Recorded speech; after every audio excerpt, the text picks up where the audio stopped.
A lot on our agenda this evening, so I'm going to move through things as quickly as we can.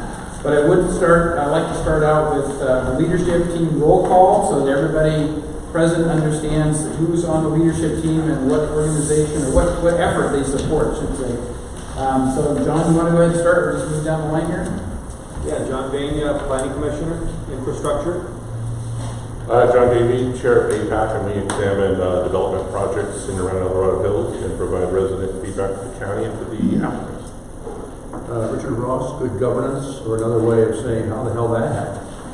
I like it. Fantastic. Yeah, lots of questions for you. John Heil, District 1 Supervisor. Glenn Krakow, Community and Economic Development.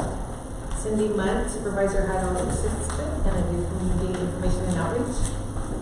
Very good. So it looks like we're absent. There's two members absent this evening. Dr. Josh Elder, who does Healthy Communities, and Mike Williamthal, who is our lead for public safety. But we do have some public safety inputs today, so hang on for those. With that, I'd also like to recognize any of the other volunteer commissioners or committee members that are not part of the leadership team but are still part of the organization. So if you please stand up and just recognize yourself, that's probably the easiest way to get that accomplished. So, go ahead. Great. Rayleigh? Rayleigh Nunn with Commission on Aging. Okay, thank you. Peter Bladen, Commission on Aging. Thank you. I'm Alan Stansberry, Human Rights Commission of El Dorado County. Thank you. Yes, I will stand. Sure. John Ratsley, Ombudsman for El Dorado County. Thank you. So one of the things that I'm trying to help people understand is that we're running this like a team. We have a lot of involvement with residents, with people who've had a lot of history of knowing El Dorado County, because it takes a team to get things done with government. You can't do it as a single person. So that's why we distributed the leadership team. We have all the committees and commissions, and I want to thank them for their dedicated service because most of them don't get compensated. The only one that does is the Planning Commission, gets some money for travel funds and stuff, but that's about it. So, yeah, very limited. But he's the guy that takes us to lunch all the time. Okay. Just kidding. So with that, I'd like to move on to item 2, adoption of the regular meeting agenda. Does anybody have any proposed changes? Okay, seeing none, we'll accept the agenda as proposed. Public comment. This is the portion of the meeting we always want to make sure that anyone who would like to speak to the leadership team who has on something that's not on this evening's agenda is welcome to do so with a microphone. If you step up to the microphone, identify yourself, please, and then tell us what the question, the comment, the concern is, whatever it may be, then we'll go ahead and hear that at this time. Any public comment? Okay. Seeing none, we'll move on right to the guest speaker. And so our guest speaker, we have actually 2 guest speakers this evening. The topic is the El Dorado County Elder Independent Adult Abuse Project. And so we have Rebecca Johnson and Dave Groth from El Dorado County, and I'll let them explain a little bit about what their roles are and then kind of lead in the presentation. So, thank you. Is it too low? I'm checking to be sure we're Thanks for having us today. We're just going to do a review of what the grant is, give you guys some history, and hope you guys understand that things are happening, and it's fun and good things for us. I enjoy my job. I'm a program coordinator for the grant, so I oversee pretty much all that what goes on for the grant, how the money is spent, with oversight of my manager. And Dave, he is our victim witness specialist, so he's doing the case management and working with our clients through the DA's office. So he's the one who sees everyone who's in court. Dave will go over our services and what the grant can provide and does provide for our county. So I'll start it off. We are funded through the California Office of Emergency Services. And so in 2016, Health and Human Services received a grant, and that was to focus on victims of crime, and specifically older adults and dependent adults. And so local rules, how they explain and define a victim is a person who has suffered physical, sexual, financial, or emotional harm as a result of a commission of a crime. Crime and abuse, we use that hand in hand clients and see if they can qualify. And so as you can see, abuse, we VOCA rules defines it as mistreatment of vulnerable adults, older persons through physical, sexual, or psychological violence, neglect, or economic exploitation and fraud. So these are our rules and what parameters we go by. And so the state awarded us end of this year. So the total without me going into all the fiscal things of it, $800,000. So that was a lot of money, and so we've been able to do great things with it. So with the grant, we have two main goals with these funds, and it's to enhance the safety of elders and dependent adults while providing direct services to victims. And we'll go into those direct services in our next slide. And then our last goal is to bridge the gap between service providers, so Adult Protective Services, the DA's office, and Sheriff's Department. Does anybody have any questions so far? Right, if not, I'll just quickly, we begin with the foundation of what the grant is trying to achieve, and that's Adult Protective Services. And I don't know if any of you had exposure to dealing with Adult Protective Services, but it's an agency through Health and Human Services where they have 4 social workers. Their job is not like that at CPS where they walk into homes and at the direction of law enforcement remove people from homes. Their actual job is to help the individuals, if their desire is to remain at home, to keep them at home, but provide the services that will help them to achieve that goal. And of course, then they work with other agencies in the county like the Guardian's Office, conservatorships, other things along those lines. But essentially, their goal is to make sure that the individual is safe in their home. So we first want people to know that, because if APS is called either through law enforcement or other agencies, their goal is to make sure the individual is okay, and if not, provide those services. The next part of the grant, of course, is for victim witness, and that's the district attorney's office. So anyone that's a victim of a crime in El Dorado County is appointed a victim advocate. Now, for this particular grant, it's anyone that's 60 or older. I'm the advocate that deals with you. So, because the legal system is not meant for the lay person, it's more meant for those, of course, who go to law school, sit for and take and pass the bar. It can be often difficult to navigate. And so, back in the 1980s, the federal government organized victims' rights, and the California state constitution conforms to that as well. And so, every victim of crime is appointed an advocate. And the reason for that is to make sure that they have someone that is aware and knows the legal system, but can explain it in such a way. And that includes going to court with the individual, making sure the individual's rights that they have through Marcy's law, which is part of the California state constitution, are protected and known to the victim so they can be there.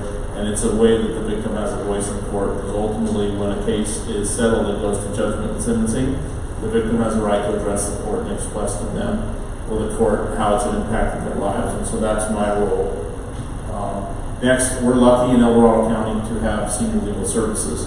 We're one of the few counties in the country, even in California, that has funded by the county 1.5 attorneys who, and I say 1.5 because one is part-time, but essentially anyone that's over the age of 60 that's a resident of El Dorado County, regardless of income, has the ability to meet with our attorney and to go over simple things that align with someone that's like looking for estate planning and other end-of-life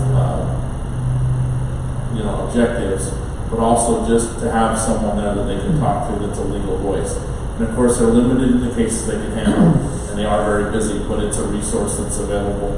And I know that Michelle Ward is very good at what she does, and also Al Hamilton. And they have a support staff along with them. So if there is a legal question, oftentimes we send people there because of the need that comes along with most of the cases. Because as the DA's office will handle the criminal, they handle the civil part of it.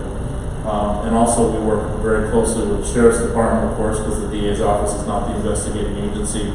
Those reports come from our Sheriff's Office and local police departments and CHP, because we have one with us here. When those reports are received by the office, there's the unity of these agencies coming together and trying to figure out what's best for the individual, anyone that's a victim of a crime, that we can assist in making sure that, one, if it involves an individual in their home, that they're safe. It involves an individual who's a victim of crime has a close familiar relationship to the offender, which they're not guilty till, proven so in court. Of course, we want to make sure that they have the resources. And so that's really what this is trying to achieve, because of the demographics of El Dorado County and the way that it's changing. This grant has been very good at making sure that those resources are there, especially for this grant. And then, of course, the other programs that come through, like Rebecca talked about, we're trying to form a community organization to make sure that these tools are there in our toolbox, even after the grant may not be here, because we're forming those relationships that allow us as individuals in a small part of the government work to fill outside agencies to make sure that those resources are there, like the ombudsman who's sitting with us, who's been in presentation with us.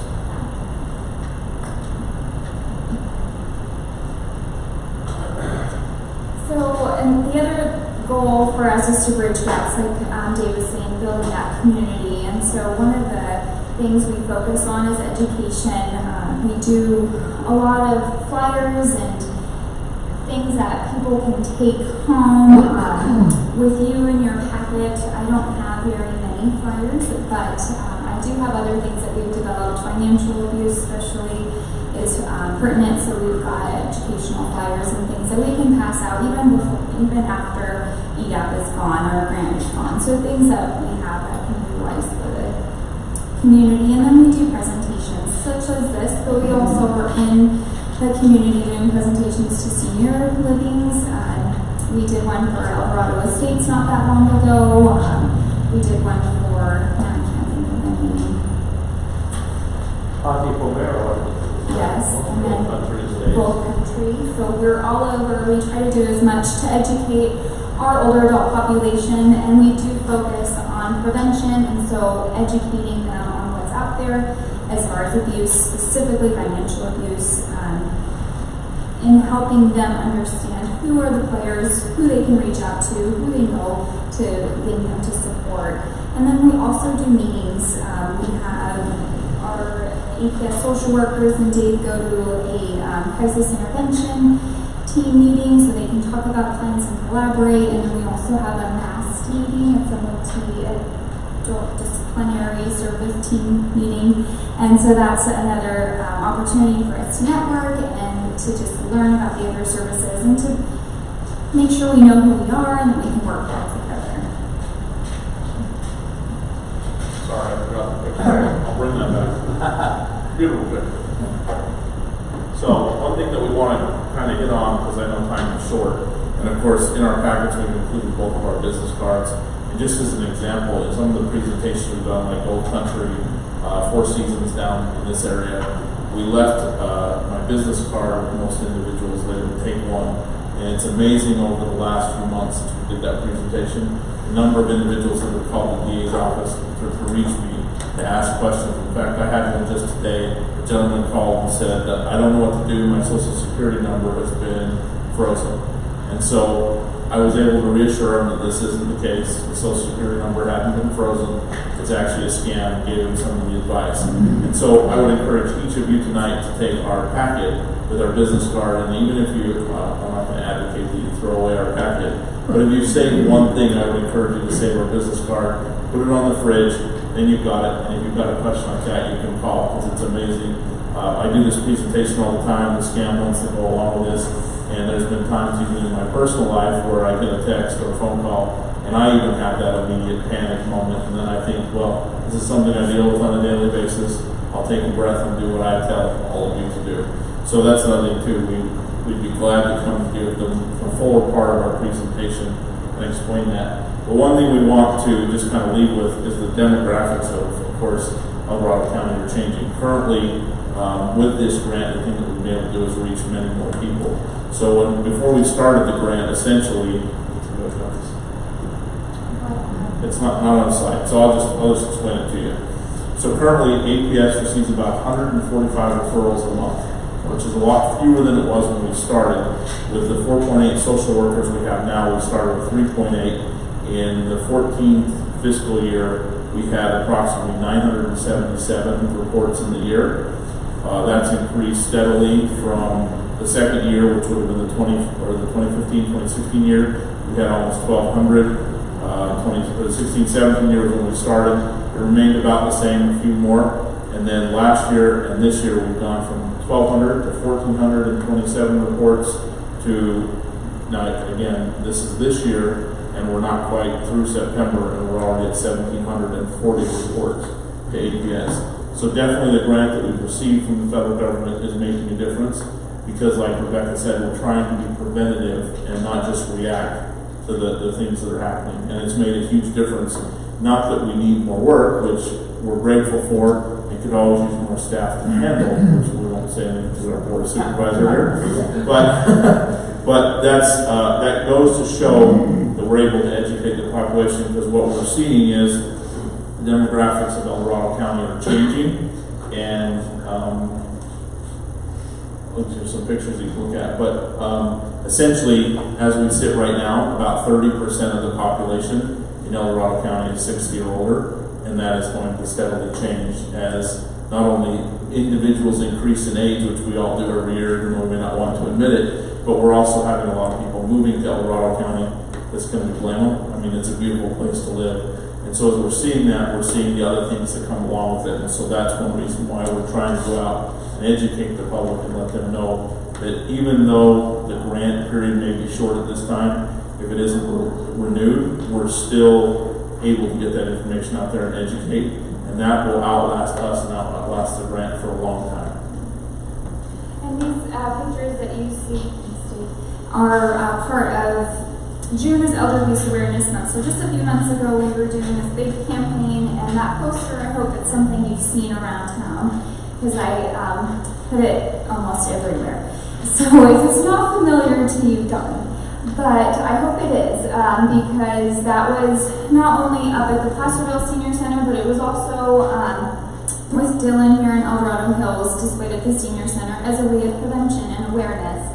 And up at the Placerville Senior Center, along with some of El Dorado Hills, we wrapped the office doors in purple, because purple is elder abuse awareness color, as well as Alzheimer's. Oops, don't forget that. And then we also did some fun things. We did a jelly bean guess.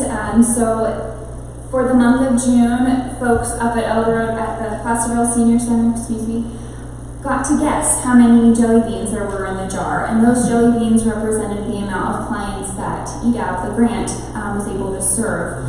And any guesses? How many clients? It was over 1,300. Wow. Yes, it was a lot. It was a lot, and it's great. So we were able to have someone win the jar, and we got them a gift card. And then with our funds, we were also able to get some flashlights. Those have been going out with our home-delivered meals to help folks, especially in this power outage, just to have something quick along your bedside, and some goodie bags that we've been able to hand out at the local food markets. So we've done a lot of fun things, and hopefully people will remember, and even after EDAP's gone.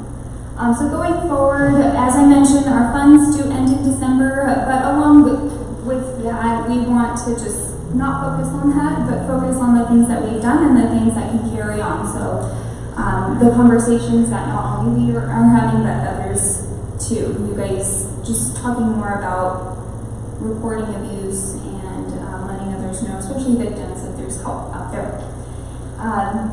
We do have another opportunity to apply, and we will, but it's the state, so there's no certainty unless it's in my hand. And again, partnerships will continue. So EDAP is just a supplemental. EPS is always going to be there. Our sheriffs, our DAs, they're going to be there. So our grant was just an opportunity to bridge any gaps, introduce people, and allow them to understand that we're all working together for the same community. Any questions? Hi, Bill Knox from Four Seasons here in El Dorado Hills. In addition to what I'm getting, that there's financial scams and problems that are part of referrals to APS, and also physical abuse. are there other types of parameters that would warrant a person or persons being referred to APS other than those two? You're definitely on. Okay. And that would be a case by case. So, since you're of course, I'm going to ask you still in my card. I do. So the reason, Somewhere. the reason why I ask that is, of course, the best thing you can do is, the reason why we do this is to start the conversation. And that's a great question, and that starts the conversation. And so what it does is, without knowing all the details, the best thing you can do is either to call me at the DA's office, and I'll make that referral and send it to the appropriate person, or have you call APS and just ask one of the social workers, this is what I know. Because the part with that too, is anything you report to APS is confidential. It's between you and the person you reported to at APS, and then they take that information and they act on it, and then that information doesn't get back to the individual because there's a confidentiality part of written in the law that protects you as someone that reports it. Because they want that. That's what they're hoping that you'll do is you'll see something or know something and then report it so that they can then take the appropriate steps to help out. Thank you. And all of the calls are suspicions. You know, the APS and if law enforcement is needed, they will do investigation. So the social workers with APS love people calling and just saying, hey, I saw this, or I heard this, or is this something we should be alarmed of? It's just have fun and have a chat. There's a question back there.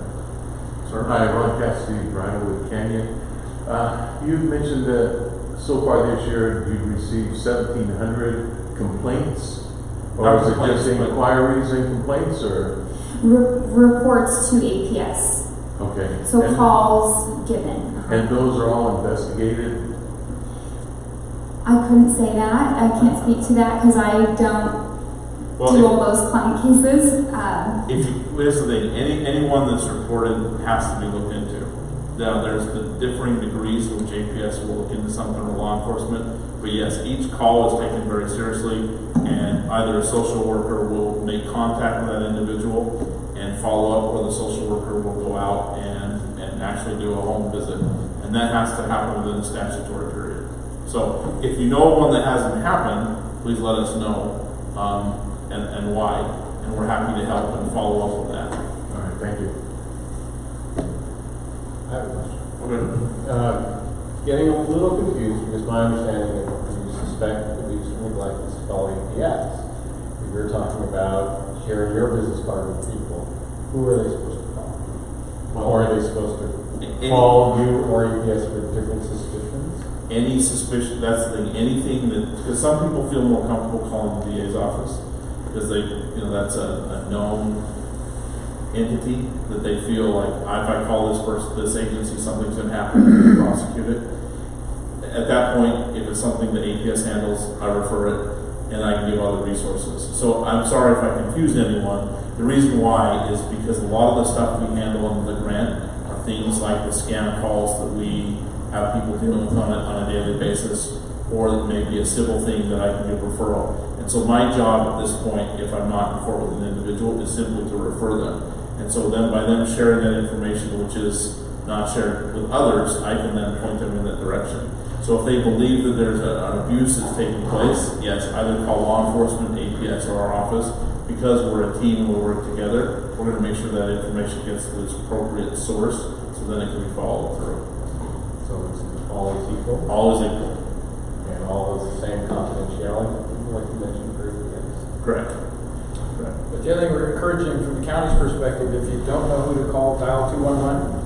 And that should be the referral service that gets you connected with the right people. Whether it's Health and Human Services, whether it's the DA's office, Adult Protective Services, Child Protective Services, whatever it is. If you dial the 211 number, you're supposed to be given a referral to call these numbers, and here's the contacts that will get you the best help, right? Because it is conflicting in terms of, confusing I should say, in terms of what agency deals with what things. There's a limitation to every one of the silo operations we have. So that's why, of course, we're doing these presentations, is to let you know that under the EDAP grant, where it's an umbrella under all these groups being brought together. So, like, for instance, I'll give a perfect example today. I got a call from an APS social worker that had a question that dealt with a case that was the DA's office. So in that way, we're all working together. We're not trying to work opposite corners of the street and getting, doing the same thing and then figuring out that we could have been doing the same work at the same time.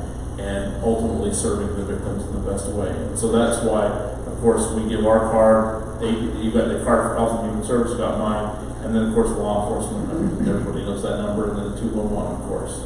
So our ultimate goal is to make sure that the victims or the individuals that may have concerns get the services. That's first and foremost the most important thing we can do, because the other things will work out because the agencies will be able to help when it's appropriate. Do you have a website? Each individual one does. The DA's office. Our grant does not, but Adult Protective Services through the county does have a website. It's under ADP. No, it's under Health and Human Health and Human Services. Services, and then it's adult protection, I think. or Yes, something like yeah, that. so if you just go to the EDC.gov, EDC.us, I'm sorry. EDC.gov.us.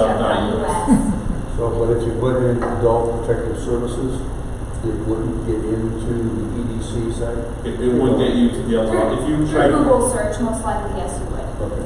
yeah, same with CM Legal Services. Correct.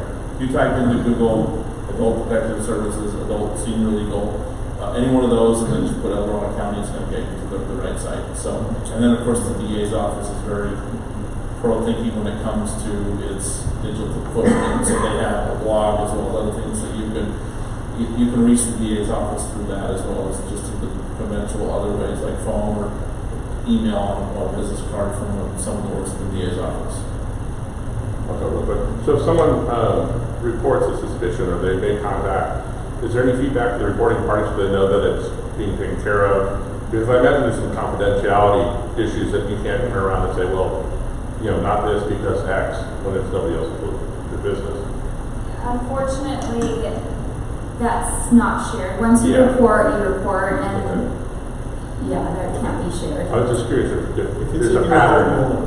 Is there like a pattern of people reporting the same thing?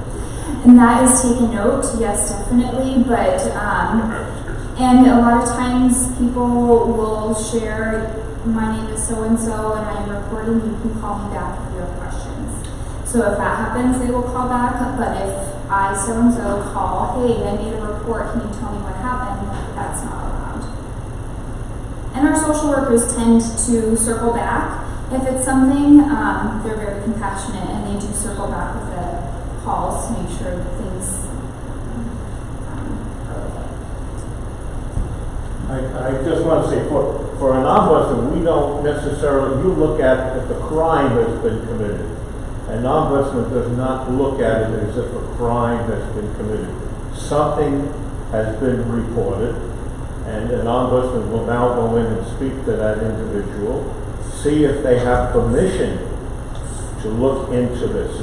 Okay, and then we would look into it. And by the way, because of confidentiality, we really don't share information because we're not allowed to. If someone thinks a crime is committed, they may report it to APS and to the Ombudsman's office. And you'll look at it one way, and the Ombudsman's office will look at it, another way. Sure. And to clarify, any of those community resources we use, we're not necessarily giving that information. We're sending people to those resources independent of what we're doing so that they're aware of those things. So, like, it's John, right? Yes. Like John is saying, we may send someone that resource and then let them independently go there. We're not necessarily sending the cases or the information there again because of confidentiality. Very good. Any final comments or questions? Well, thank you very much for the presentation. Very enlightening. Really appreciate it. Hope you do continue the grant, because I think the more outreach you can get, the wider part of the counties you can get to. So, And we do, I will leave a few of those packets, and then there's some pens. Fun stuff, guys. You gotta get it. Thanks for having us. Thank you. Thank you.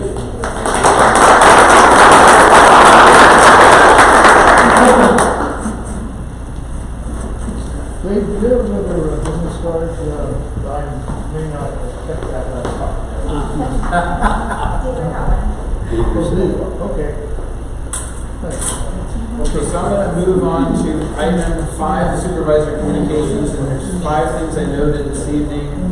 The first one deals with fire insurance non-renewals, and keep everybody informed. Those are happening in El Dorado every day. Some people may think that we're not affected by it, but in my community, I get neighbors telling me all the time. I just got notice from my insurance company that they're not going to renew my policy for homeowners insurance, which means your fire insurance. So it is a reality in some parts of El Dorado Hills as well as the broader part of the county. But to give you some of the statistics, these came from the insurance commissioner's office. Non-renewals increased by 600%. Complaints to the department since 2010. So this is not an overnight thing. The number of complaints for non-renewals has been increasing for the last basically 9 years, and it's now reaching a hiatus with a lot of issues, obviously with the recent fire up in Butte County, the Camp Fire, and the cancellations that it's caused for a lot of different communities. Premium increases, more than 100 rate increases were filed in 2017 to 18. So a lot of the things that are happening, if you don't get canceled on your renewal, your rates will go up substantially. So be aware of that. Double check when you get your homeowner's insurance to understand what the differences are. And you can file a complaint about it. I'm not sure how successful that would be, but you always have a choice of trying to find another insurance agent or insurance carrier. And in the past, that's been pretty good from the standpoint of competition. Presently, unfortunately, it's not so much because people are struggling just to find somebody that will offer them a policy separate from the fair plan. So, lack of available insurance in traditional homeowners and renters market, that's a given. And then the fair plan coverage that is not as comprehensive as traditional homeowners insurance. The fair plan, if you end up having to look into that, that only covers the fire insurance part. You still have to have a separate policy with an insurance carrier for all of your other belongings, possessions, that sort of thing from the standpoint of loss. So other than fire, whether it is loss other than fire, whether it's theft or whatever, you still have to have a separate policy. So the fair plan only covers the fire insurance piece of it. So you really end up with two types of coverage. So the other thing I want to give you is just some of the things the insurance commissioner recommended in terms of legislative action. This is what they're trying to do to address the problem. They want to ensure that the insurers write or renew a home that is hardened and located in the welfare mitigated community. So what they're really saying is they don't want to let insurers just give you a notice of non-renewal if you have a fire-hardened home and you're maintaining your defensible space and all the other criteria by any rating system has been met. They shouldn't have the right to just deny you coverage because they've decided by zip code or something else they're going to just start canceling policies. So that's one of the things he's trying to get by legislative change. He wants to address the underinsurance with complete replacement housing estimate, writing to insurers annually and insurance coverage. A lot of people don't insure for full coverage, and then they have a fire loss, and then they find out that what they're going to get out of their fire insurance coverage is not enough to do very much of anything with, and that's very disheartening. So he was encouraging people to really understand what your policy covers. Is it full replacement? Is it up to some maximum? Those kinds of things. So whatever fire insurance and home insurance you have, try to understand what the limits of the coverages are. Provide more advance notice to policyholders with additional notice. He's proposing legislative changes that would increase the current 45-day notice on renewal to 180 days plus 45 days. So at least give you 6 months plus the nominal 45 days, which kind of avoids the panic. Immediately when you get 45 days, it's, well, what am I going to do now? You scramble because all your investment, all your properties at risk. So 180 days is a whole lot, plus 45 is a whole lot better than just 45 days because you have a little bit of chance to kind of sort your way through it, really put together a plan, and then start reaching out to various insurance brokers and other things to see what you can get in terms of coverage. Seek authority to verify fire risk underwriting models and scores used by insurers. So he wants to be able to verify that the models they're using to determine what your coverage limitations are, what type of rating you're getting, are consistent and he gets visibility of it. So again, more insight in terms of how the insurers are rating your home for coverage and trying to make sure they're consistent with the rest of the industry and not arbitrarily trying to drop people because it's in their best interest not to cover California for some reason. So, and then increase the policy limits under the FAIR plan and guarantee a limit for California Insurance Guarantee Association. So those are a lot of words. We've yet to see what happens with it. We were given the opportunity to try to schedule a series of town hall meetings in El Dorado County, and I understand there's been a lot of difficulty in getting that done, so I can't report that anything has been scheduled yet. I can tell you that our Assemblyman, Kevin Kiley, has been very involved with this. He's been talking with the Insurance Commissioner's Office, and he may very likely kind of take the lead position on some of the discussions that happen in the community. So there's a lot of things being talked about right now, but I can't tell you that there aren't any town halls or any other activity scheduled at this point. So hopefully within the next 2 to 3 weeks, some of that will sort itself out. So that's it on the first item. Any questions on that? Okay, we're going to move on into the other. The Alvarado County Emergency Preparedness Implementation Plan for Vegetation Management. People have been contacting my office and other parts of the county asking, when does the vegetation management ordinance go into effect? When is it going to be enforced? All those kinds of things. It went into effect with the second reading, so that was back, I think it was in June. It might have been July, but I think it was June that it went into effect. But you have to understand that there's really no active enforcement on it, other than asking code enforcement to go out and look at the situation where there's complaints, or trying to get the support of the local fire department to go out and look at a complaint situation to try to remedy it. Because in part, the plan says that they're going to onboard and train the new staff starting in October, and that's going to run through November.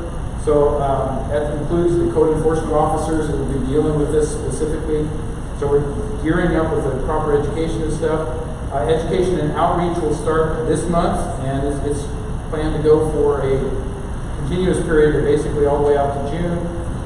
We're going to send out the initial notices about the requirement for vegetation management compliance in the tax bill, and those are in progress starting in October. So your next tax bill will come with a notification in it in terms of defining what you should be doing to make sure that you have your defensible space before the next inspection period comes up. So we'll be providing information on what you need to do with that part of it. And then sending notices to all owners of identified parcels. That's going to be an individual mailer that goes out. That's in February. All gearing up for the start of next year's fire season, which is really the May, June type of time. So that's what the plan is. I'm sure it's going to be fleshed out with a lot more detail, but things are happening. They're not obviously visible to a lot of people, but they are happening, and we're trying to get ready for really the next season and address the issues that we have this season as best we can. So with that, any questions on that? Okay. Then the homelessness collaboration meeting held on September 6th. That was, I believe, the first time that we've ever had a 3-jurisdiction meeting that I'm aware of, at least, between the El Dorado County Board of Supervisors, the City of South Lake Tahoe City Council, and the City of Placerville City Council. And we all got together to listen to the presentation that dealt with what were the point-in-time counts for the homeless. And it turns out we've not had a significant increase in this point-in-time count from the last point-in-time count. The number, I think, is 626 in the current one, and it's like 603 in the previous one. So we are seeing an increase, but it's not as substantial as a lot of other areas have seen. That doesn't mean the problem goes away. It just means it's a little bit smaller than what some other communities are dealing with. But the discussion about the strategic plan that goes with all of this is the key piece of it, because in order to get federal funding and state funding, you need to have very defined objectives in what you're trying to accomplish in order to reverse the homeless situation, or at least try to stabilize it. And housing first is a big part of that. So we need to acquire funding via grant monies and other sources to be able to purchase property or to encourage a nonprofit or somebody to build housing for the homeless, etc. So there's a number of different ways to go about it, but that strategic plan is the key piece that pulls everybody together between all the county agencies, the city agencies, the nonprofits, the religious support groups that are out there. Everybody's working together, and that's through the EDOC-COC, so the El Dorado Opportunity Knox Continuum of Care organization is really what's sponsoring the strategic plan. That's our focus and directive.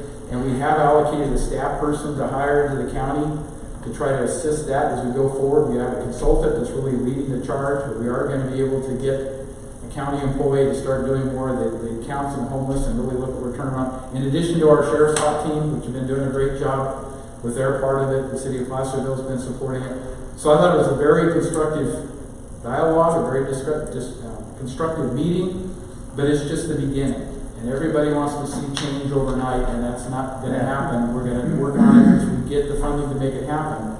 But I think there's a lot of enthusiasm and encouragement that people are looking at doing it together as opposed to doing it in pieces, bits and pieces that don't really fit well together.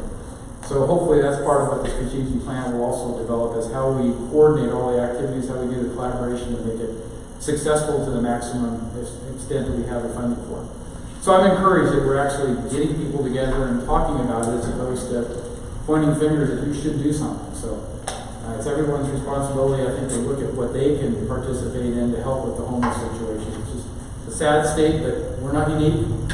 California has a lot of homeless communities, and even outside of California, there's even a greater set. But there's a lot of socioeconomic things that have happened that cause some of that. Housing in California is one of them. But we've got to start addressing that in conjunction with this. So that's, I guess, the way I would summarize it. There's minutes, and I have a big presentation package of all the presentations that were made. So if anybody would like to see the details, please contact our office, and we can email you the set of information that went with the meeting. If you'd like to go through the PowerPoints and really understand the plan and the strategic timing and the point in time, because the point in time count actually had comparisons with other counties and jurisdictions as well. So I thought it was a pretty complete picture of where we are compared to everybody else that's involved with this, and then gives us a focus of what we need to do to make the next steps. So, any question? Was that recorded, that meeting? No, I don't believe it was. They had microphones there, but I'm not sure if it was recorded. Channel 3 was, Yeah, but did the county record it? We can't get it on Legistar, right? Or can we? That's a good question. I don't know. I know that Channel 3 was there. They had microphones set up and stuff, so maybe they recorded it, but they didn't announce it was being recorded. Because it was held at the fairgrounds in one of the older buildings, Oregon building, and the biggest thing was there was no air conditioning in there, just small coolers, and it was pretty tough to sit there for a couple of hours and go through that. But we survived. So, Alan. If I may, we had our monthly meeting of the Human Rights Commission meeting today, and as you know, a few of us from the commission were in attendance at Friday's meeting, which we thought was just terrific, sharing an awful lot of good information. We're taking it upon ourselves to review the presentation at our next meeting in October, and perhaps come up with some suggestions for the Board of Supervisors. But it certainly will be part of our overall plan that the Commission is trying to develop as part of its mission within the county. And in answer to the question, we're told that there was videotaping at the meeting, and they're trying to load that. Audio or video? Audio and video.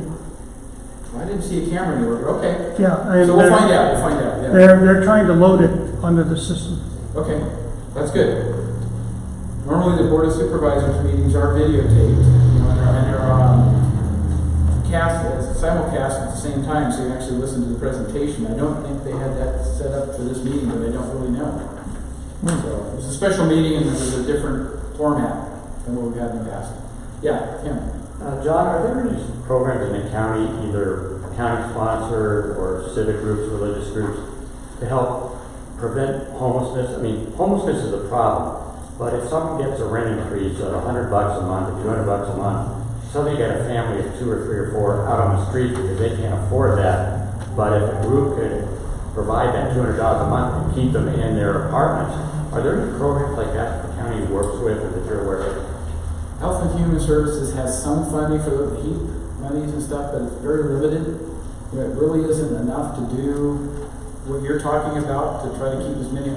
The other thing that's going on is rent reform, and the state has looked at that. The county's been asked to look at some kind of a rent control ordinance, and whether that's done on an emergency basis or whatever, and particularly the mobile home parks have been a very sensitized part of this, because a lot of what I understand is happening is you're getting the mom and pop that have the mobile home park for a long time are retiring, and the kids are inheriting it, and they're selling it to an LLC or something, and then rates go up, and the whole thing changes. It's no longer a family-run type of enterprise.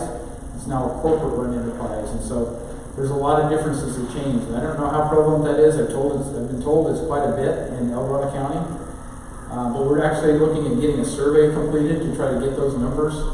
And that's being done by a private group, it's not the county, but the county's been working with the group because it all comes down to housing and then homelessness ultimately, right? But the two are tied together. If you don't have a number of good housing choices, when rents go up, then, yeah, you're faced to either live with a relative, live with a friend, or you're homeless, I guess. There's very few alternatives in a lot of those cases. The veterans is a little different exception. There are special funds for veterans to try to help out those situations, but even with that, I think we had 49 homeless veterans in Dorado County, so still a significant count.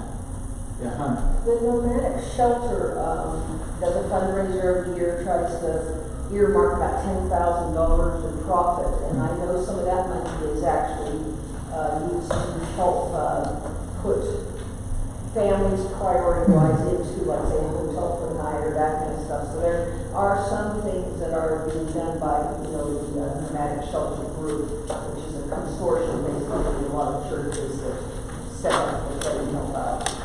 Those are spot cases, special situations, medical emergency or something, where the person has to have a place that they can be separate with medical care or whatever. But there is no across-the-board program to do it right now.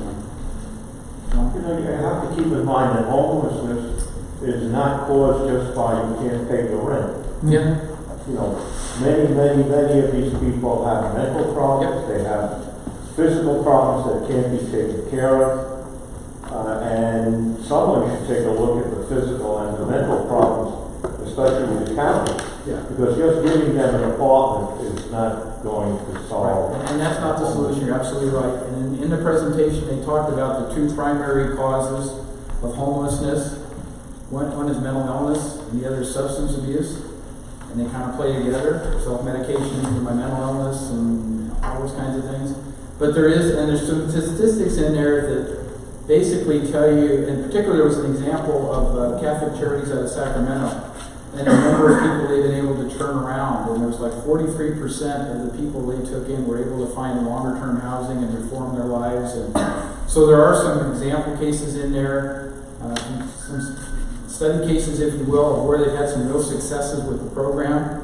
But it's not an enabling thing where they just give you housing. You have to basically be willing to meet a set of requirements, to develop the job skills to the extent you're able to, and to be willing to go to work and start making a living wage, hopefully, to be able to pay for housing and other things. So there's a whole number of things, but it's such a broad-based issue with so many different members, participants, if you will, that there's no one solution for any given group. There's several subgroups, and you have to really recognize what you can or can't do. With that, there's people you probably will never be able to help. Their mode of life is they like to live outdoors, and that's where they want to be, and they like the privacy, and they like to, if they get forced to move somewhere, that's where they're going to move. They don't want to be inside of a dwelling somewhere. They don't want to be with a group of other people. They want to be with some select group of friends. So it's oftentimes referred to as the chronic homeless, but you can apply different terms. But yeah, it's not a simple issue. There's a broad spectrum of needs. And so what a lot of these programs have done is try to determine what the needs are for the specific individual involved, and then what programs would best suit, given their needs, to get them back on their own feet, hopefully become a contributing member of society again. Some of them just fallen down on hard luck. And so that's the ones who usually living out of their car, and they're moving around, so at least they still have some transportation, and maybe they have a part-time job, but it's not enough to pay for some place to live other than your vehicle. So a lot of different breakdowns. But the presentation actually gives you some of those details.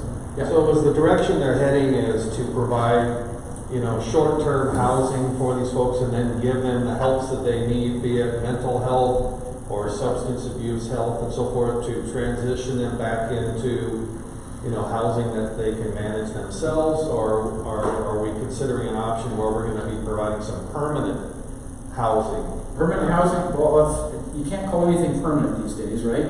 But longer term housing, whatever you want to call it, is part of the equation. So there's some temporary housing that gets them stabilized and then they can progress.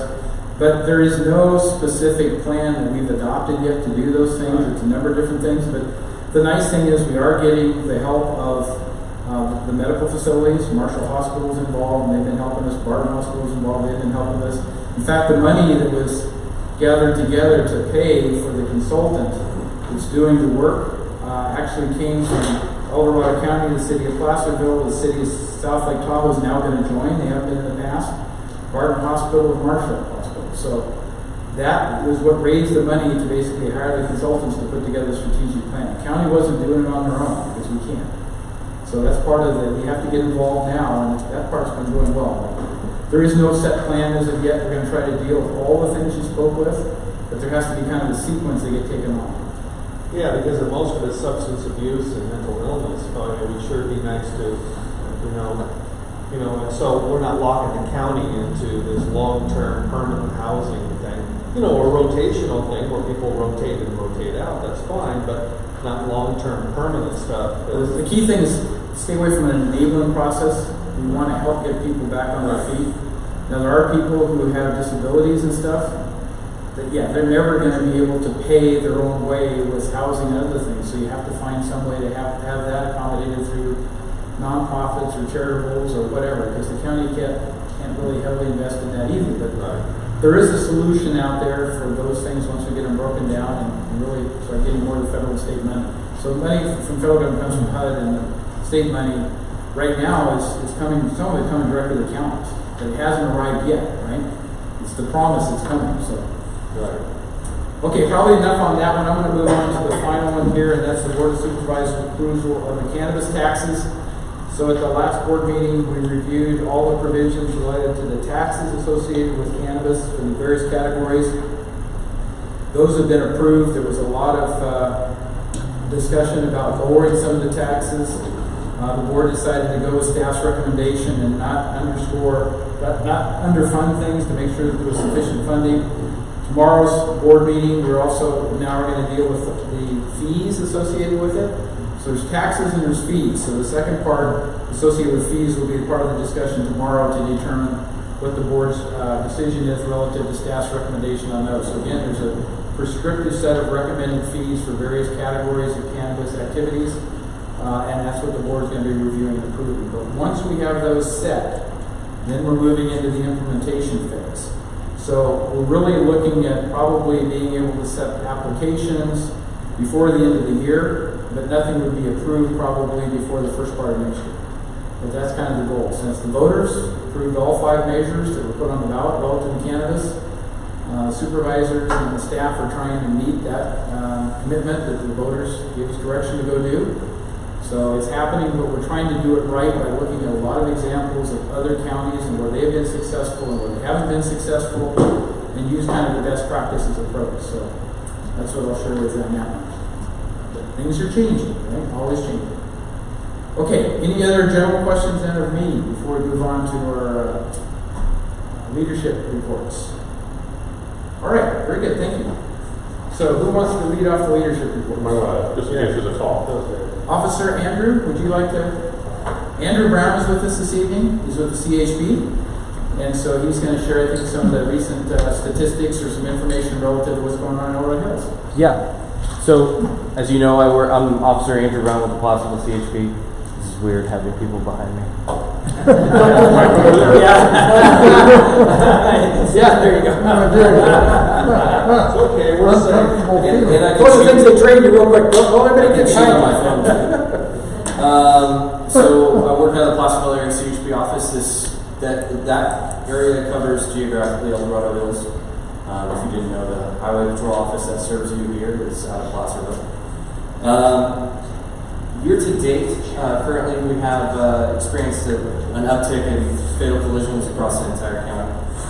What statistics I'm going to refer to is only in the Placerville area CHP geographical. To give you an idea of what that is, it's about up to 6,200 feet of elevation on Highway 50, basically to the Horsetail Falls or Pyramid Peak Trailhead. Everywhere north to Placer County, south to Amador, and west to Sacramento County. Geographically, it's a huge area. Roadway miles is massive. So right now we've seen an uptick. Currently we're right at last year's total for fatal collisions. 25 with 27 deceased persons in that geographical area.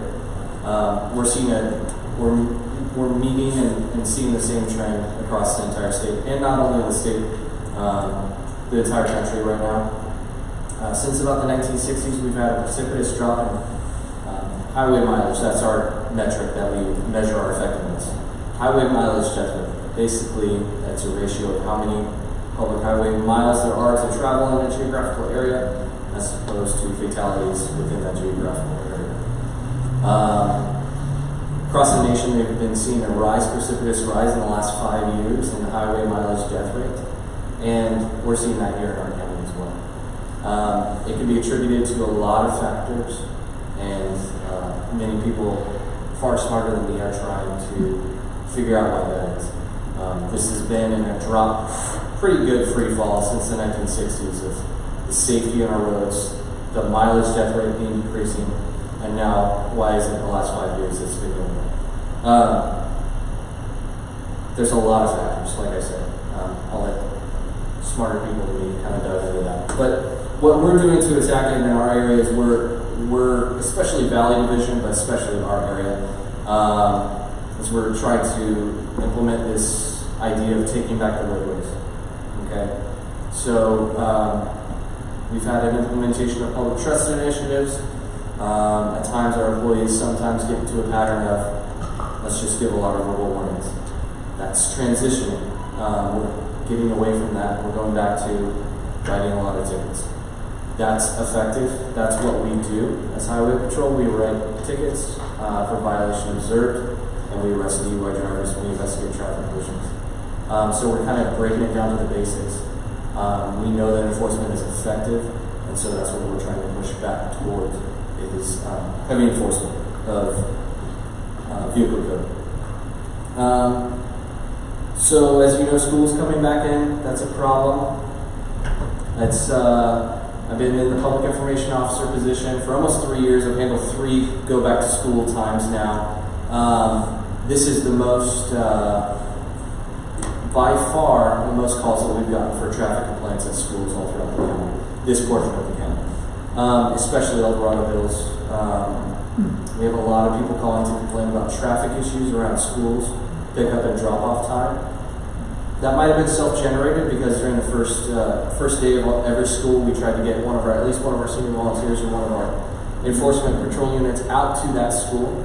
So we're trying to continue that on through the rest of the continuing school year, trying to get out there, but we have to prioritize. We have to prioritize. So if you don't see us necessarily at your school or a problem area that you've seen, give us a call, let us know. I'll call our CHP office in Placerville. We can take those reports, disseminate them out to the field units, and get some good reaction for you because you're the ones that we serve to make sure that your needs are met. And if there's a traffic safety issue that we need to address, we can know about it. So traffic complaints, that goes into that. So another portion that I deal with mainly, because I basically drive a desk, is education and outreach. So education and outreach, funding typically for grant education and outreach has been cut about 20% from last year to this grant cycle. That goes into every 15 minutes, that goes into our adult education, distracted driving, classes that we teach to county employees, classes that we teach to new drivers from 15 to 19 years old. Those things have been cut back, and it's unfortunate.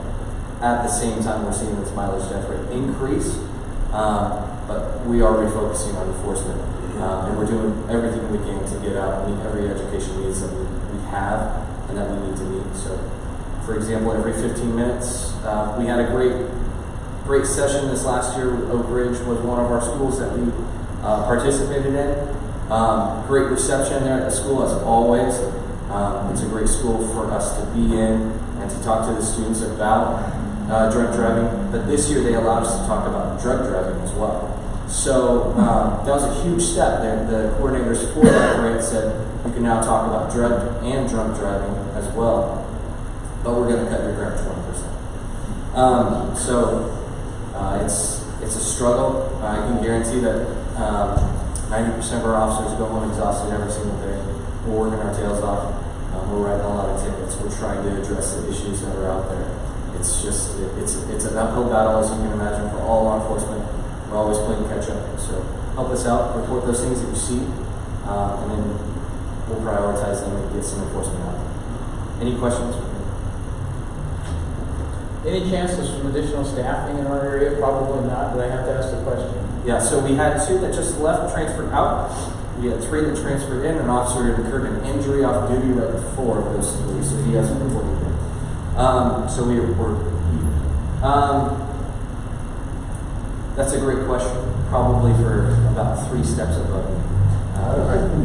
But you have all the information, right? Yeah, I do have a lot of information, but if I could get very political. We have staffing shortage. I could just say this simply as this: hiring does not mean separations in the highway patrol, and that has no anticipation of changing in the near future.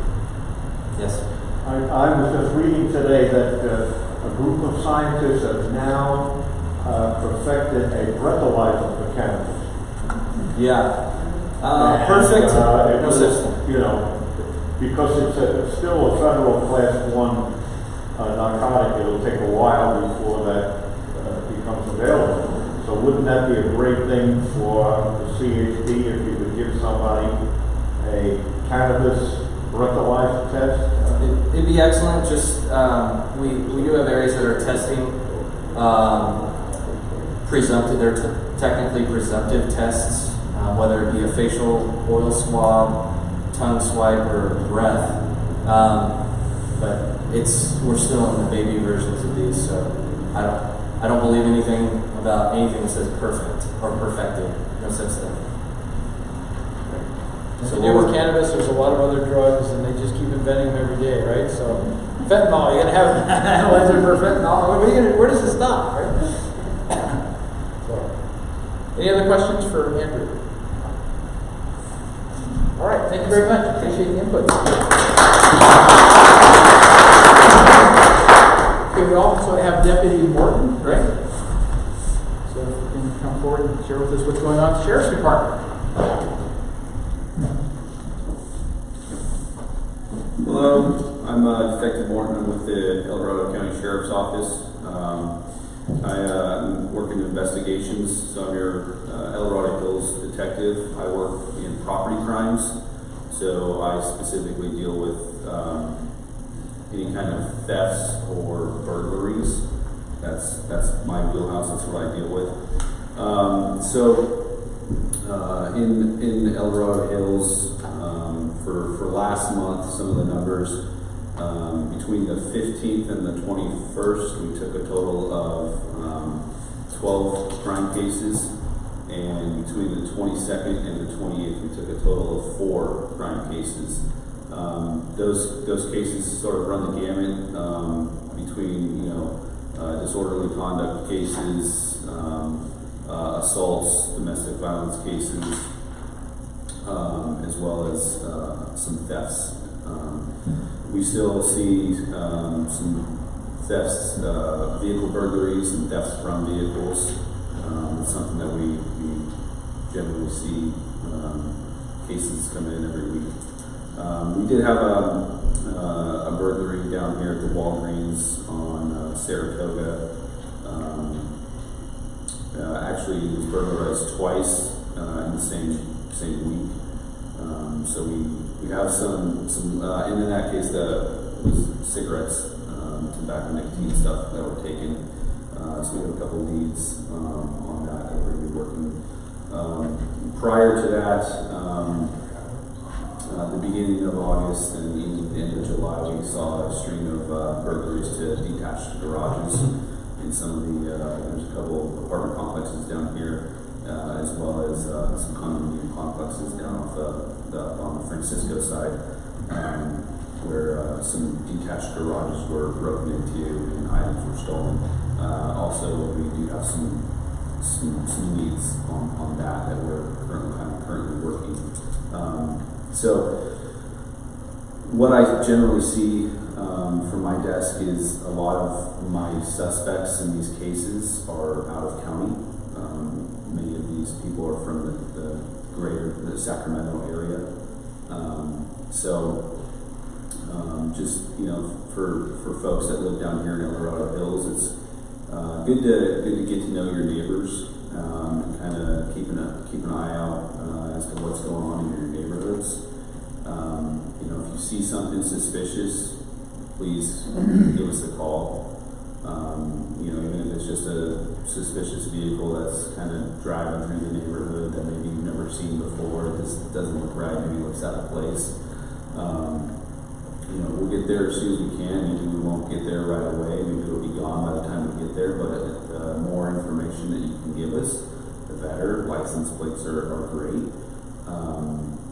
Because when I get these burglary cases, one of the things I always do is I look back at calls for service on that street or in that neighborhood. And so if I have a report of a suspicious vehicle, you know, hours or a day prior to the incident, I look back at that and try to connect some dots that way. So that's kind of what I've been seeing from my desk. And there, you know, lock your vehicles, take all your valuables out of your vehicles. That's about it for me. Any questions? I guess I have one, and maybe Officer Brown can answer this, I'm not sure, but there was a reported hit and run in Lake Forest where it was a school event and there was parents crossing the street with kids, and did that ever get followed up with from the standpoint of you determine who the culprit was? Because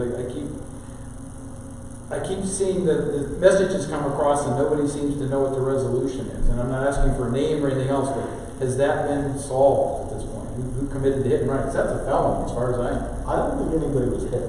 They said they were. I thought they would get it out of the way. He said the husband was physically hit by the side of the car. So maybe that's not reported correctly. It's on that story. Yeah. But if he was physically hit in a crosswalk, seems to me like it's something you really have to follow up on and understand what you can do to try to get to that individual and make sure that the proper criminal pursuits or whatever it is are taken. So I'm not. I would have thought it would have gone to CHP, but I forgot to ask an officer if he knew. That's okay. We'll forgive you. Okay. So for hit and runs, a lot of people, they assume that there's a camera at every intersection, something that we can just access. Well, right now, it doesn't exist. So license plate, description of driver if you can, and description of the vehicle. So just practice as you're driving around. Maybe practice looking at taillights, what kind of taillight pattern a specific vehicle has. It can maybe help you in the future in identifying a hit and run suspect. John, I don't know about that specific case. I know that we're investigating that. I don't know if we've caught a suspect. Okay. But that school has been one of our more prevalent issues. And so we've been actually trying to focus more on that school. If you know anyone that drives a golf cart to that school, that is against the law. It's illegal. You will be impounded. We went out there, had a 6-officer detail out there just over a week ago. Issued 4 verbal warnings. We took a light hand on that day, but that's probably the last day that we're going to take that light hand. So that's an issue for us. That school specifically, we're paying a lot of attention to that school right now. Why in particular that school? We're getting a lot of complaints from that school, and it's likely a verbal few. It's 2 schools. Yes, it's Marina View and Lake Forest. It's likely a vocal few, but I'd like to stop picking up the phone call and hearing complaints every day of those 2. But anything inherent to that you can speak to as to what the issues are there, other than what you mentioned already? It's you could fill in the blank of the person dropping off their precious child that has an entitled attitude to get their child in there and break the law to do so. So it's an issue with parking issues, parking complaints, running stop signs. It's behavior of lack of planning and lack of consideration for others. So that's what we're trying to address.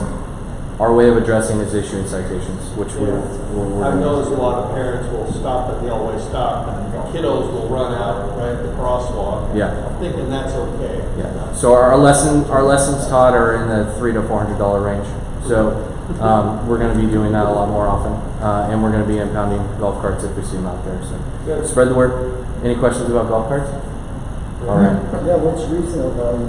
What's that? What's resale value? Good luck. Thank you. Okay. Any other questions for Detective Morton? Okay, well, I want to thank you two for your report. Appreciate it. I don't see anybody here from our fire service agency. They're probably off fighting fires. I know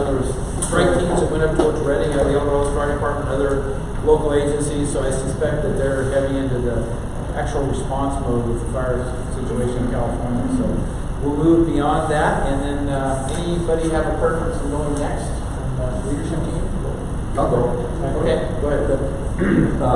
John had forwarded me a letter that had been sent by a stakeholders work group of the various party leadership in the county, Chamber of Commerce, realtors, etc., went to the insurance commissioner, citing the obvious concerns relative to insurance that John has already mentioned, acknowledging that no one has an easy solution to it, but everybody knows that they have to work together to get going on this and to get something happen. I think the dilemma with insurance is that it is a pool circumstance, and if they can eliminate the highest risk from the pool, then that allows the cost to come down. Or they can increase the base and spread it through those who pay insurance otherwise. So even though you're not in a dangerous area, you could encounter your own insurance rates going up to make sure that bottom line is still met. So that's some of the things we all have to be concerned about. Along that line, fire related, in the last several weeks, there were, I think, 2 ballot issues for some of the smaller fire districts to raise some money to either maintain staffing or to get equipment. And both of those ballot issues failed, and failed significantly. The willingness to put more individual tax revenue into these limited districts was not, I don't think, properly sold to the population, but the result is that the one district whose fire truck burned up, we all saw that in the news, they've had to let go a firefighter starting next year. So how this is going to ultimately impact within the county, I don't know, but I don't think the Board of Supervisors have seen the last of this issue.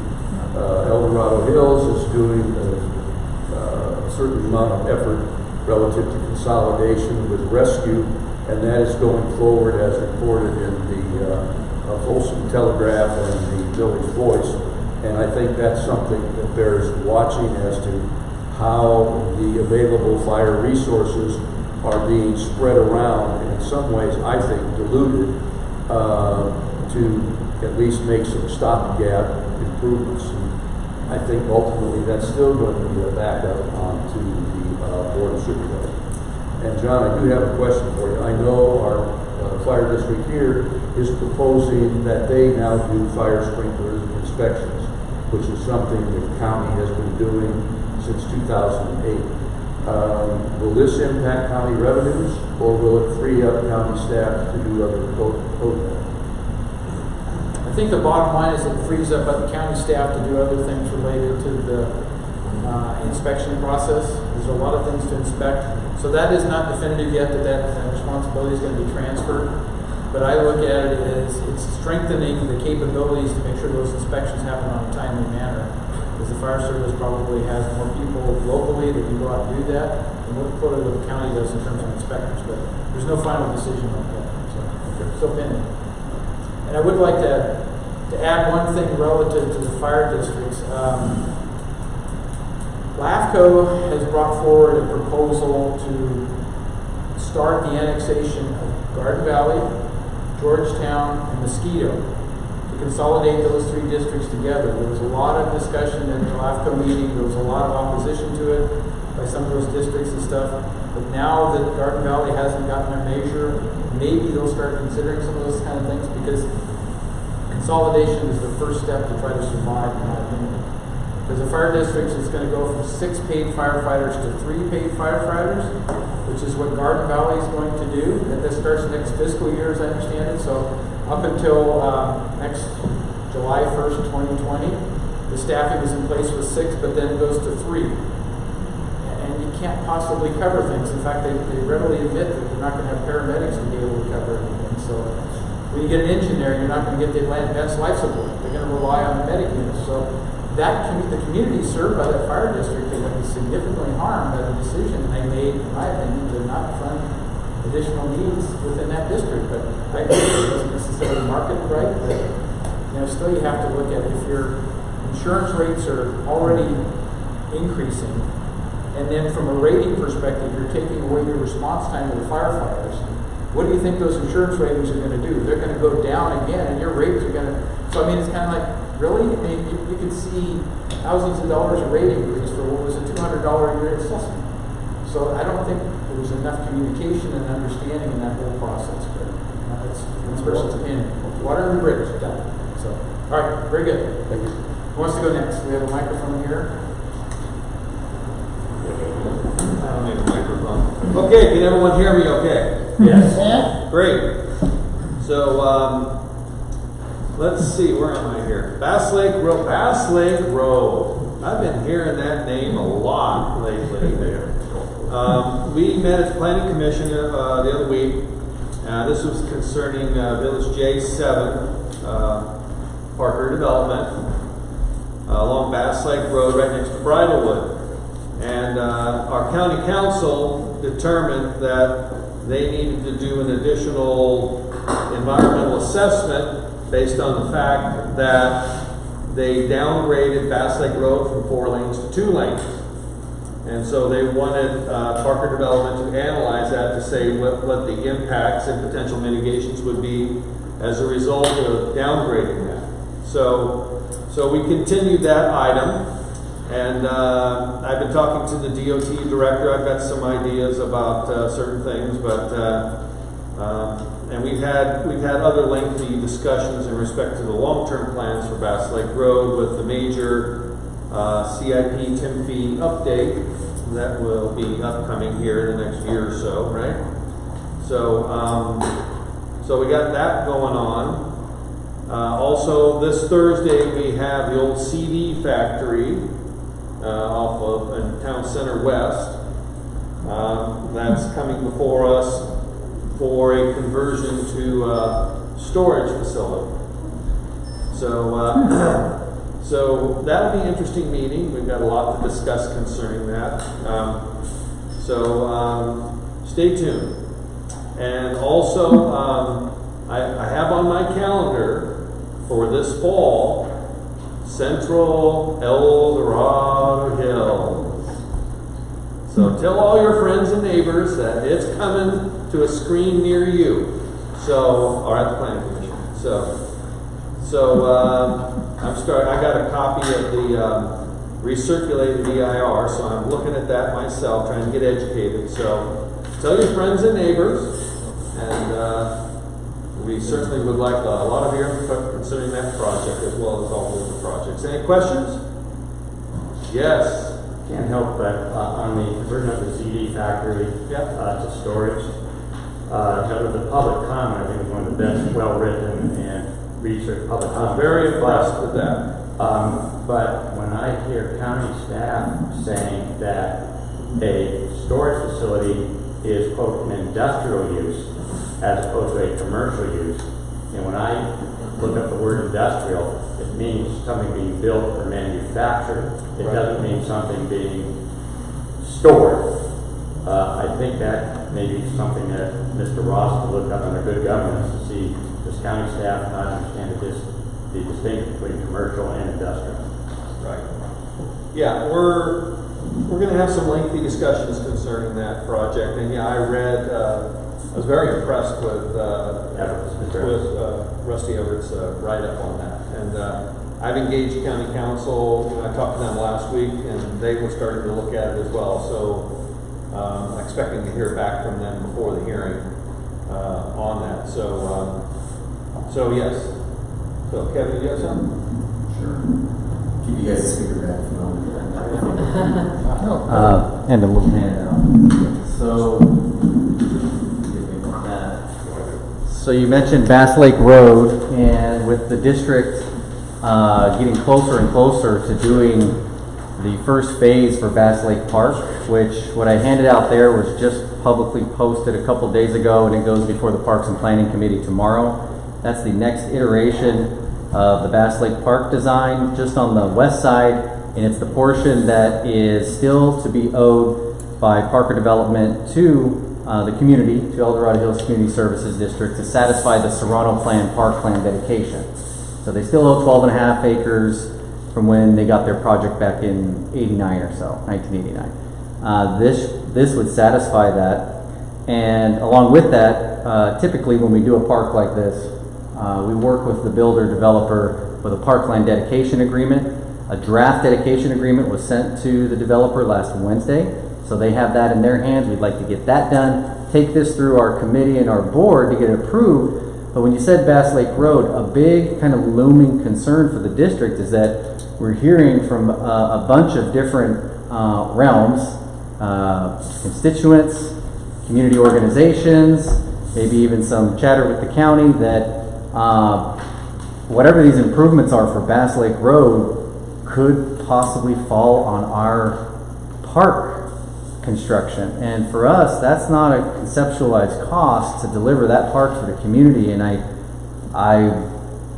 fear that it would kill the project or stall it indefinitely for a long time, or it wouldn't become what it's going to be, because anytime you have to build a road, it's not cheap. I would think that would fall upon the residential project there, not a park project. Now, I'm not talking about if we have to do a signalized entrance. We know when we've got to do our part for a project, but to improve Bass Lake Road, that's a fear that I have that would stop a really amazing project that we think we know we're getting close on. That right there, that phase one, the very bright colored part, not the shaded part, and I'm sorry I didn't have an overhead for everyone to see, but I can get another printout and pass it around. That phase one, all things considered, real timeline, that could be starting to be built in late spring, early summer of next year. It's not going to take that long to do construction drawings. We just need the parkland dedication agreement, and there's funds in a CFD to help build that. So still trying to keep positive on it, just really concerned about that Bass Lake. So when you brought it up, I hope it ends up well, whatever that is.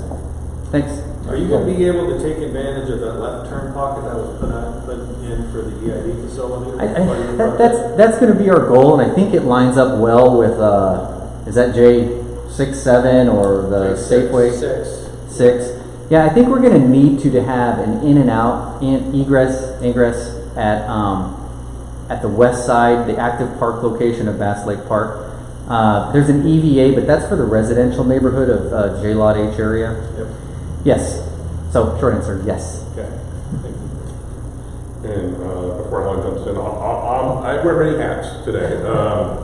I'm Vice President of the Bass Lake Action Committee, and since 2003, our concern in the Bass Lake area right around there, when the county proposed the 41-acre park on their parcel, the north side was, there's no satisfactory way for residents that are already there to access the park, because Bass Lake Road has no pedestrian facilities, no bike lanes, and it's a substandard road.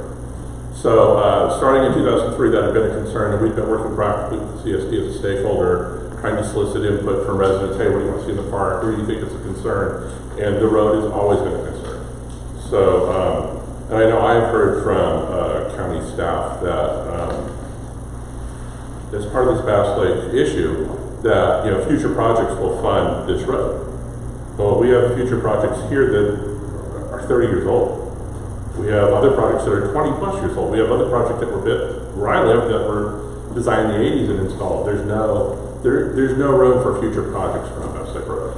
If something's going to pay for that's a residential development, it's going to have to be something away from it. There's simply not anything there right now. So, and now I'll take that out and be quiet. Okay. Alan Priest with the CSC director.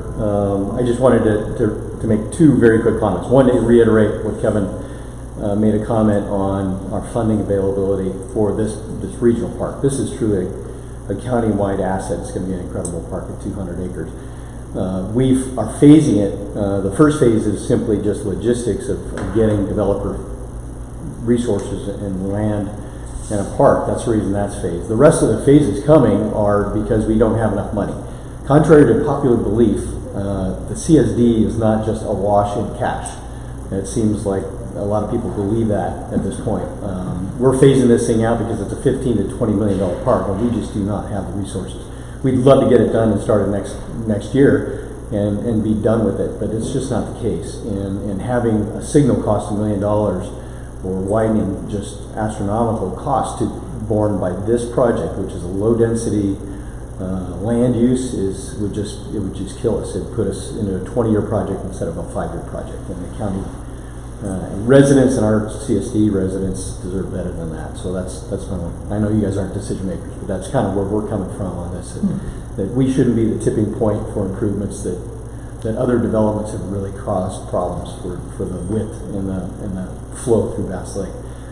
The only other comment I would make is just reminding everybody in the room, we are still in the data collection mode for everything but this Parker owned parcel. So we've still got 6, 8, 10 months of collecting information, insights from stakeholders like Bass Lake Action Committee, all the nonprofits, the schools. What do they want at this park? So I encourage everybody to raise your hand up, go on the CSD's website, provide your comments. What do you want to see at this park? Because none of it is finalized yet. So I encourage you guys to also provide that input. Thanks. Thank you all.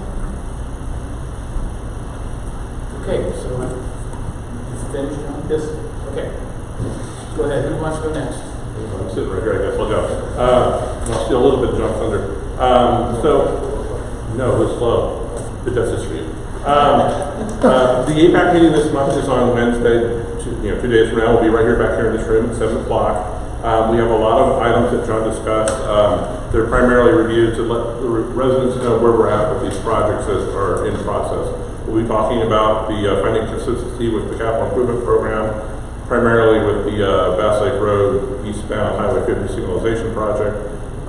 We'll recap where Serrano J7 is at. There've been a couple of planning commission hearings, and will be next in October. We'll be looking at the Bass Lake North project, which is 90-home single-family residential project that was approved in 2017, but they're asking for changes to the conditions of approval. So we were not reviewing that. We'll just be letting the residents know what's going on, what they're asking for. And then an appropriate time we'll invite them to come and talk to us and support if they're willing to come and talk. And then we have a couple minor status updates regarding Sierra Sunrise, which is technically not El Dorado Hills, but it's close.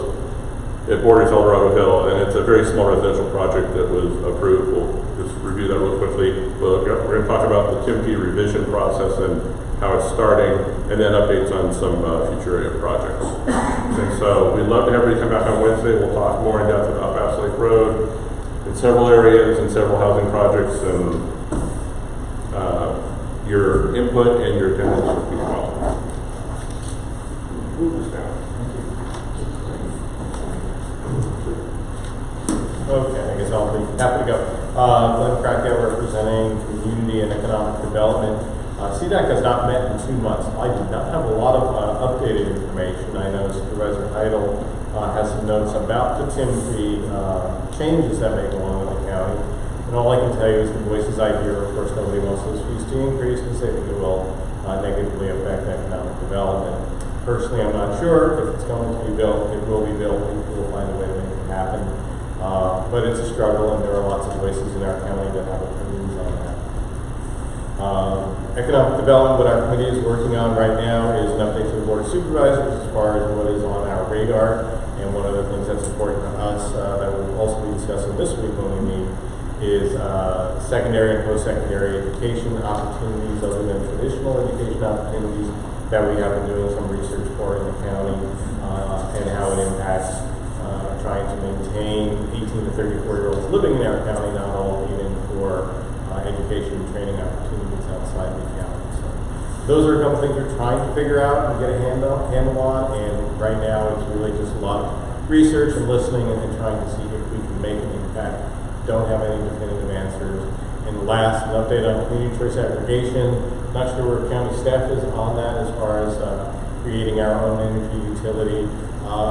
So an article recently from Supervisor Heidel was in Fresno. It's starting there. City of Fresno. City of Fresno. It was also on the local news. There was some impact in that. So it continues to make an impact throughout the state, and I'm not sure how quickly it will kind of rise to the surface in our county, but I know people are staying aware. If there's any questions, we'll on this. So in terms of that, I know that we talked about, you form that sort of that umbrella organization, you have power delivery through existing assets, infrastructure. Correct. I think the CSD has something about with SMUD, that you were examining something. Is that on the agenda for the board meeting? Or is it an update? I don't want to put you on the spot. I thought I read something about that. I don't think it was on that. I mean, we've explored what options are out there, okay, what so, the CSD can do. We don't have anything formally to report. Okay, but yet. yeah, it was just something to explore, right? Yeah. Okay. Kind of monitoring what they were announcing about San Francisco. Exactly, that was the other one. That San Francisco made an offer to buy the infrastructure from PG&E for their use. Right. Yeah, and they're trying to figure that out. With bankruptcy, there will be some evolution. I know our county tends to be a little cautious on that, so I think we would wait to see what happens elsewhere. Where you may be referencing, there was an individual in El Dorado Hills who was trying to make some overtures towards SMUD about coming into El Dorado Hills. Something I had looked at when I first started doing the CCA. I know there was some involvement. They had some people at an initial meeting. I don't think it's really gone very far. It's still in discussion, but it hasn't died. So. Right, but I don't think there's any actionable. They make a lot of power in Dorado County, so. We do, and there's a lot of opportunities, and there's a lot of opportunities kind of in micro-generation, and I think that's going to be an evolution through the community choice aggregation, which is the reason why I support it, and it also serves the whole county, because you can't really carve out the county. There's some legal issues with doing that, with the CCAs, for example, where South Lake Tahoe is part of a different energy provider than PG&E, and whatever happens to the county would have to also be offered to them as well. So you can't carve out little pieces. It's the challenge. Any questions? So let me deal with the Tim fee thing a little bit, because I met with the planning staff today and we had a good discussion, because Costco has come forward and asked for a fee schedule. What will it cost us in terms of fees if we're to move forward with our project in this kind of time frame? Well, Tim fees are part of that.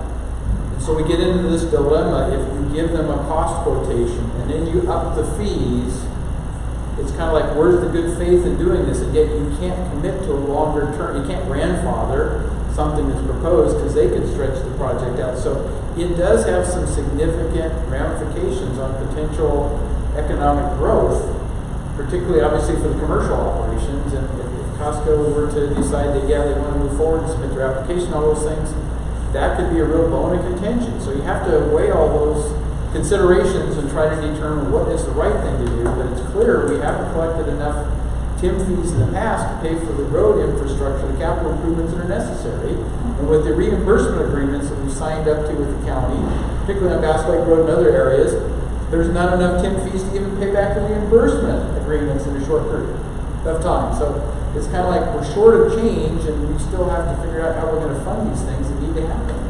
So that's part of the discussion going on and the dilemma, because anytime you start raising some fee, there's going to be a consequence to it. And the last thing I want to do is see our commercial economic development get shut down because we raise the fees beyond reason, but yet we still have to find a way to fund the infrastructure. So that's the challenge. So just to give we you have seen a slowing in the residential and commercial since this came up a couple months ago. Right? Yep. Like the Central El Dorado plan has been slowed. So they do need to come up with a structure so the people who are building these projects know what field they're running. So it is a problem. So my understanding is DOT is supposed to be coming back. I think it's the last meeting in September. If I remember right, it's the 24th. We're on the calendar in front of me. So they are supposed to be presenting the update with the TIM fee analysis. Tell us how long it would take to do the full update, the major update. They can expedite that. They quoted 20 to 24 months. People have bandied around, well, maybe they could do it in 12 months. I really doubt that, but we'll see what their answer is and what the path forward is, because those are near-term decisions that have to be made. And if you decide to leave the fees the way they are, knowing that it's already underfunded, all you do is perpetuate that underfunding process, unless you can find a new source of revenue. So that's the current challenge. So that's all I want to say on that, but there are obviously impacts with anything you do relative to fees. There's going to be some consequence, and we have to be very cautious as to how we go about this. So with that, why don't we do the information and outreach, and then I'll cover the health and communities one. Okay, there's 2 more of those concerts, the free concerts on Thursday at the Stephen Young Amphitheater. They're great. If you've not been to those, they're really worth going to.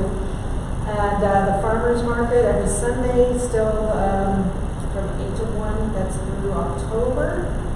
On this Saturday, it's going to be the first annual El Dorado Hills Brew Fest over in the Serrano area, so that looks interesting.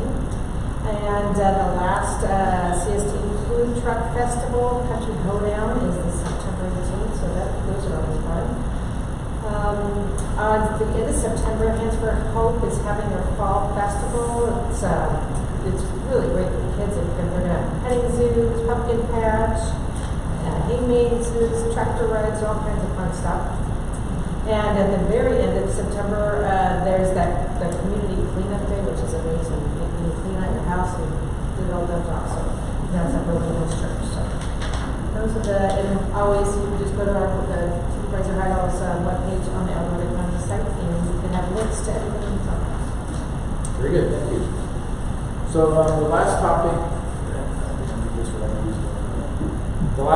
under this section is healthy communities, and I listed on here supporting affordable housing projects in Alberta County, because like what we had talked about with the joint meeting that happened between the cities and the county to talk about homelessness and what we do with that, and then Dick mentioned the fact that we have the fire insurance access and affordability stakeholder work group. There's also some active groups looking at what we do for affordable housing. And again, these are across party lines and various other things, because I think a lot of people have come to the realization in El Dorado County that we have to do something to provide workforce housing, to provide housing for people who don't have the alternatives. And basically we're looking at moderate income, low income. Very low income I don't think we can ever accommodate, but part of that is driven by the RENA update we have to do, and that's part of the general plan. The state mandates that we do a regional housing needs analysis update every 8 years. Ours is coming up, we're just starting that. But what the state is saying now is that it's not good enough just to plan for it and identify where the properties are that you can build affordable housing. You have to show us you're building it, or we're going to start punishing you, penalizing you for not building it. We're going to start withholding certain types of funding, et cetera, et cetera. So I think it's time that we really look hard at what makes sense to try to encourage affordable housing. So a lot of the new projects have been proposed in various areas, including the business park area. We've talked about what could you do for workforce housing in those areas, and what kind of numbers do you think you can get in terms of the cost, the monthly cost for it? And are you talking about a ownership project where it would be condominiums, townhomes, duplexes, or are you talking single-family residences? Because you really need a mix of housing if that is going to be developed properly. So there's a lot of things going on there as well. So if you're interested in getting involved with affordable housing, I have some ways to channel your thoughts into it. And Raylene had a comment too. So. I do. You were talking about workforce and as designing the offer. We don't want the seniors to be left behind, right, because there are so many that are not able to afford the old months that just have a grand opening. And so hopefully that's going to be a part of the discussion. It is, in fact, September 24th, I think is again the date. We're hoping to have a presentation made to the board about age-restricted apartment housing. It could come to El Dorado Hills. It's a lot more affordable. What the Oakmont is not assisted living. It's apartment housing, rental and stuff. And so I think, again, there's a niche there. Not everybody's going to be able to afford that either, but you have to look at the overall balance of what you can do with respect to housing. But as I mentioned, the mobile home parks has been a major issue, and we see seniors that are really stressed for that. Things like the vegetation management ordinance, where you have to go out and do defensible space. A lot of seniors don't have the money to do that, so they want to sell their property, but they can't sell their property because they can't get home insurance for the buyer. The buyer's got to be able to get home insurance, fire insurance in particular, to be able to close the escrow. And so this is a cascading issue. It's kind of like a domino effect. something starts and it gets, starts to trend, and then everything kind of falls into place. It makes it more and more difficult to figure out how to do this. But from my perspective, we're going to make a commitment to try to do a concerted effort to look at all forms of affordable housing.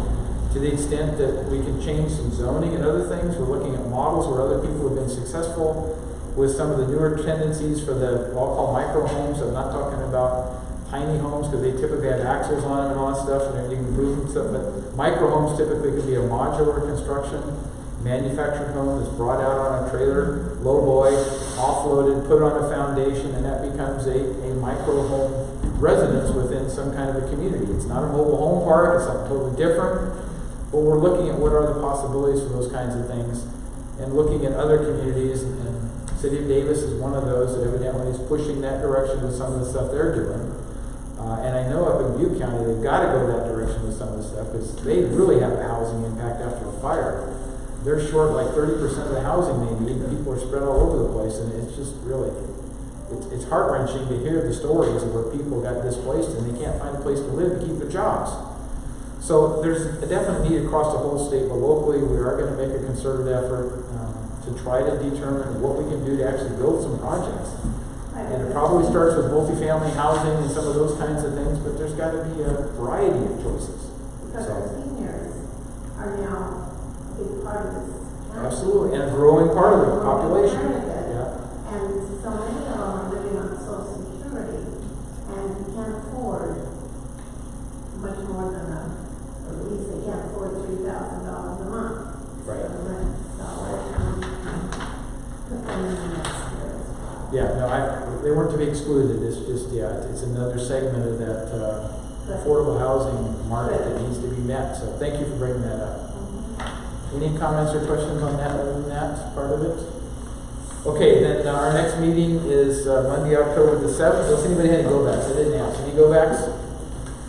Okay, Monday, October the 7th here. I've asked Steve Willis to be our guest speaker to talk about fire prevention and preparedness, and to keep everybody reminded we're not past the fire season. If you go back and look at the Oakland Hills fire, it happened, I think, in the October-November time spread, and when you look at the Camp Fire, that was like November. So we're not past it, and everything you can do to continue to increase your awareness and preparedness for what can happen with the urban interface fire.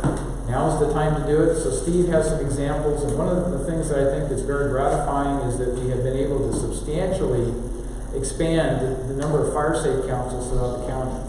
Going back about 3 years ago, I think it was 17, and now I think there are 26 or something like that. So there's been a large expansion in communities deciding we need to be a fire-wise community, we need to have a fire safe council. And so spot-wise, that's really helping, and getting grant funds to do some of the fuel load mediation, that type of thing. But it needs to be expanded even further. We need to have more communities join in. So that's kind of Steve's message I asked him to give.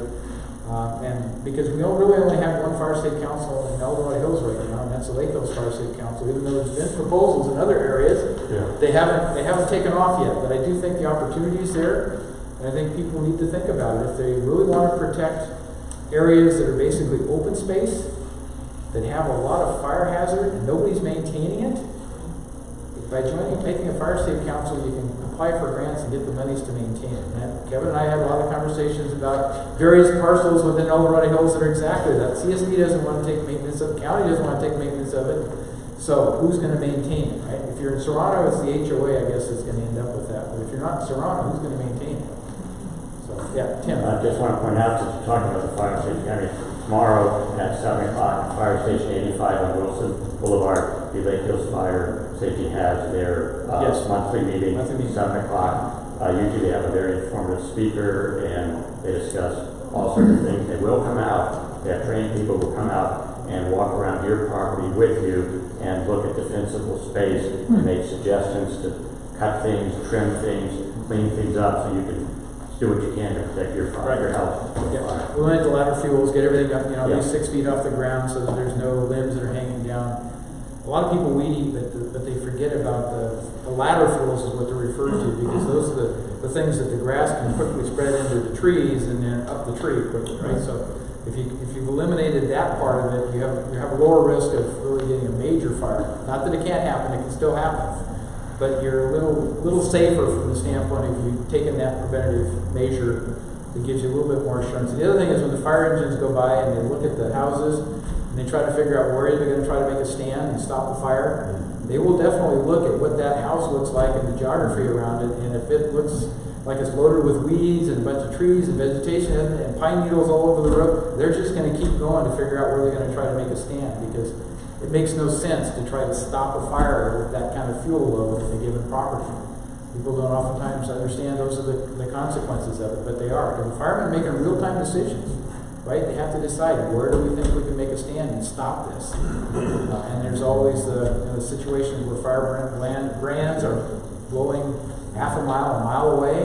So you can be relatively far away from the fire and still you get an ignition because the fuel source is there and you get a brand that ignites it. So anyway, a lot more discussion on that to come, but a lot of good things happening too. It's just we got to get past the talking stage and get to the implementation stage. So with that, I'm going to adjourn the meeting. Thank you all for your attendance. Appreciate you showing up, and hopefully you'll come back in October.